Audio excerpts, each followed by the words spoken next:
nasiyatin kadzibatin khati'ah. Nasiyatin ubun-ubun, kadzibatin pembohong, khati'ah pelaku dosa. Padahal yang berdosa itu kan tangan. Kenapa pula kata dia ubun-ubun? Ternyata yang memerintahkan tangan untuk tanda tangan adalah otak depan. Maka kalau kurang asupan oksigen yang dibawa oleh darah naik ke otak, orang bisa kena stroke ringan. Itu makanya sujud kita itu mesti lama. Allahu Akbar. Subhana rabbiyal a'la wa bihamdihi. Subhana rabbiyal a'la. Sampai darah itu turun. Ini banyak orang kadang sholat darah itu baru sampai tengkuk udah tegak lagi. Kata darah itu apanya maksud kau ini? Serius tak sembahyang nih?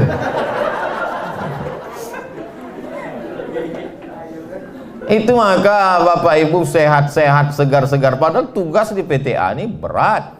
Kenapa? Karena sujudnya sempurna. Subhana rabbiyal a'la wa bihamdihi. Banyak orang sujud itu macam stempel pos. Tuh, mentang-mentang tempat kerja dia pakai martil, cepat dia buat. Ini berpengaruh luar biasa darah ini. Nausiyatin ubun-ubun, kadzibatin pembohong, khotiatin pelaku dosa. Padahal yang melakukan dosa kaki, padahal yang melakukan dosa tangan, padahal yang melakukan dosa mata, padahal yang melakukan dosa telinga, yang melakukan dosa maaf kemaluan. Tapi kenapa dikatakan ubun-ubun? Karena semua perintah itu datang dari ubun-ubun. Maka kalau khawatir handphone kita itu disadap orang, ditelepon. Ini siapa yang memerintahkan ini? Ubun-ubun. Sini atasan. Jangan ubur-ubur. Ubun-ubun inilah yang memerintahkan.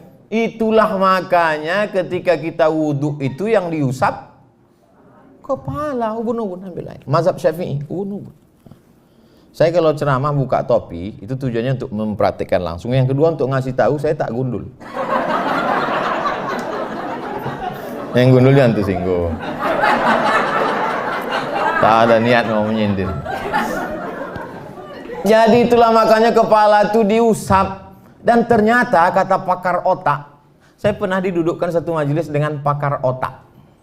Kalau saya pakar di bidang otak-otak. Pakar otak didudukkan sama saya membahas ayatnya, dia membahas otak. Kata dia, otak kita nih Pak Ustadz, itu di-scan satu hari 5 kali. Ada alat scannernya. Subhanallah, Masya Allah. Sama macam ajaran Islam. Satu hari kita men-scan kepala 5 kali. Subuh, zuhur, asar, maghrib, isya. Itu yang jamaah webinar. Adapun di PTA, tahajudnya, duha. Itu maka mereka mendapatkan kedudukan yang mulia, yang terhormat, yang luar biasa. Jadi setiap saya mengatakan itu bisa jadi doa, belum terwujud.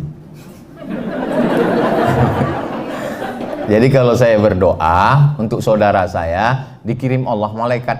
Apa kata malaikat? Amin, kabulkan doa orang ini, walaka mithluh, maka kau dapat sama seperti yang kau doakan. Lalu apa bentuk efeknya terhadap makanan tadi Pak Ustadz? Apa pula yang merubah integritas kita? Maka sesungguhnya segala yang kita makan mempengaruhi cara berpikir otak kita. Jangan heran kalau ada ketemu orang isi otaknya kotor terus, gara-gara makanannya kotor, berefek ke kepala. Makanya saya kalau diajak orang makan, itu saya tengok-tengok dulu orangnya. Saya tengok, Ustaz makan kita, aduh saya sibuk betul, saya tak mau saya. Kenapa? Saya tahu ini paling-paling nasi kotak. Ceramahlah saya di bank konvensional. Saya kalau diundang ceramah konvensional saya tetap datang. Tapi makanan, duit yang dikasih tak. Kasihlah kue kotak. Saya sedang puasa sunat. Balik dari ceramah, pas di bawah flyover azan maghrib. Allahu Akbar, Allahu Akbar. Begitu saya buka, oh lemper. mau dilewatkan Allah mau barik lana, datang bisikan malaikat, haram Abdul Somad. Apa kata setan? Halalkan dengan bismillah. Setan ini pandai. Saya tahan sampai jam ceramah maghrib di Sakuntala. Ceramah maghrib Sakuntala, bla bla bla bla, buka puasa pakai air putih, Allahumma barik lana fima razaqtana wa qina azabannar, sampai Isya. Habis Isya tanya jawab, panjang pula tanya jawab lagi daripada pengajian. Habis itu pulang, nanti enak nih makan kerang rebus di jalan Nangka. Sampai sudah turun mau ini, nampak saya lah orang, maaf, buta jual kuaci. Saya tanya, mau kemana? Mau pulang Pak, gitu dia. Di mana tempatnya? Jalan Paus. Udah malam, udah jam habis Isya pengajian jam 9.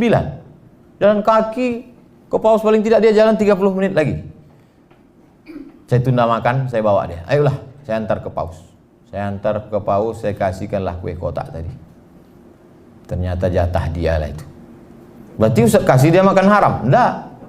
Karena itu tuh kepentingan umum, orang susah. Adapun untuk kita mengambil manfaat di situ maka tak boleh. Makanya kalau ada duit-duit haram, serahkanlah ke masalih ammah yang dinikmati. Jadi maksud Ustaz, boleh kami ambil uang haram? Mana tahu dah tak tertolak lagi. Ada kadang-kadang kondisi kita begitu. Bisa kan?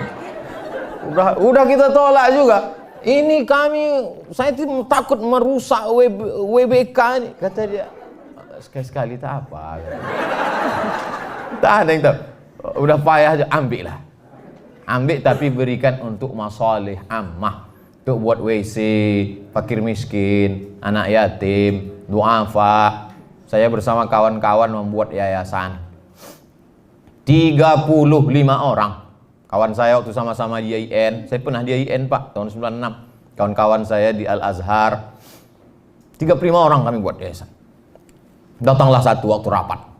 Ustaz Abdul Somad, ya, saya kurang setuju kalau yayasan ini terlalu besar sampai 35. Bagaimana orang kalau berat, gemuk, payah berlari, kita sulit untuk buat keputusan. Saya bilang, justru yayasan itu kalau terlalu kurus, dilarikan yayasan ini nanti. Biarlah gemuk, kita musyawarah. Biarlah berat, yang penting kita bersama. Akhirnya kumpul.